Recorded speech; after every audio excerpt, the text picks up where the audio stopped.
আসসালামু আলাইকুম রহমতুল্লাহি ওয়া বারাকাতুহু। আশা করি আল্লাহর রহমতে আপনারা সকলেই ভালো আছেন। আপনারা দেখছেন ইসলামিক গল্প। ভার্সিটিতে ক্লাস শুরু হয়ে গেছে গত সপ্তাহ থেকে, কিন্তু অসুস্থ থাকায় ক্লাসে যেতে পারেনি তোবা। সেই হিসেবে আজকেই ভার্সিটিতে ওর প্রথম দিন। বেশ ব্রাইট মেকআপ করে আজ ভার্সিটিতে এসেছে তোবা। ভার্সিটিতে এসেই তোবা লিজা ও মারিয়াকে খুঁজতে লাগলো। ওরা দুজনেই তোবার কলেজ ফ্রেন্ড। মারিয়াকে ফোন করলো তোবা। মারিয়া বলল, কই রে তুই? তোবা বলল, এই তো ভার্সিটির গেট দিয়ে ঢুকলাম কেবল। মারিয়া বলল, আমি ক্লাসে বসে আছি, চলে আয় তুই। তোবা বলল, আমাদের ক্লাস কোন বিল্ডিংয়ে? মারিয়া বলল, গেট থেকে সোজা এসে ডান দিকের বিল্ডিং এর দোতলায়, চলে আয় তাড়াতাড়ি। হ্যাঁ আসতেছি বলে ফোন কেটে ক্লাসের দিকে গেল তোবা। ক্লাসে গিয়ে মারিয়ার পাশের সিটে বসলো। পুরো ভার্সিটির সব স্টুডেন্ট তার অচেনা, শুধু মারিয়া আর লিজাই পরিচিত। মারিয়া আর তোবা একই ডিপার্টমেন্ট, কিন্তু লিজা অন্য ডিপার্টমেন্ট। বসে সামনে পিছনে দেখতে লাগলো তোবা। সবাই একে অপরের সাথে গল্প করছে। বেশ কোলাহল রুমটা। মারিয়া জিজ্ঞেস করলো, কিরে কি দেখছিস? তোবা বলল, দেখছি আমাদের ক্লাসে অনেক সুন্দর সুন্দর মেয়েরা আছে। মারিয়া বলল, এতে আশ্চর্য হওয়ার কিছুই নেই, আমাদের ডিপার্টমেন্টে কোনো ছেলে নেই বুঝলি, সুতরাং মেয়েই থাকবে, এটাই স্বাভাবিক। তোবা বলল, আরে ওই ডান দিকের মেয়েটাকে দেখ, কি ফর্সা আর কি সুন্দর। ওর পিছনের মেয়েটাও অনেক ফর্সা, তোর মতো সুন্দর। মারিয়া বলল, তোর কি মাথায় সারাদিন খালি সৌন্দর্য ঘোরে? তোবা বলল, আমি নিজে কালো তো, তাই সৌন্দর্যের প্রতি আমার একটু বেশি দুর্বলতা।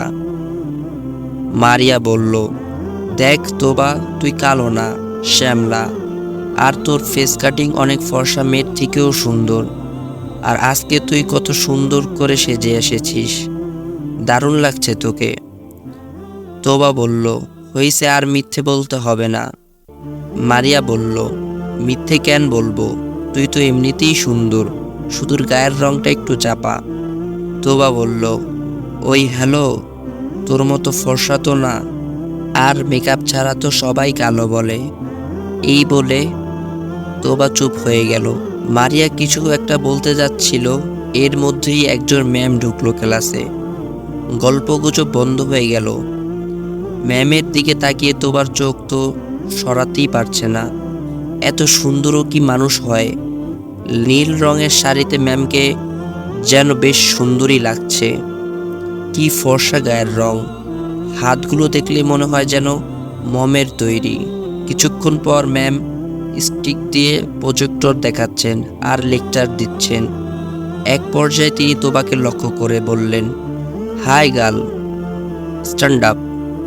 তোবা দাঁড়িয়ে বলল, ইয়েস ম্যাম। ম্যাম বলল, তুমি কি আজ নতুন? তোবা বলল, জি ম্যাম। ম্যাম বলল, এই কয়দিন আসুনি কেন? তোবা বলল, আমি অসুস্থ ছিলাম ম্যাম।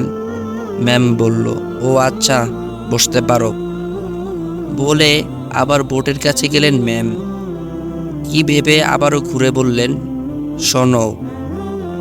বসতে গিয়েও আবার উঠে দাঁড়ালেন তোবা। বলল, জি ম্যাম।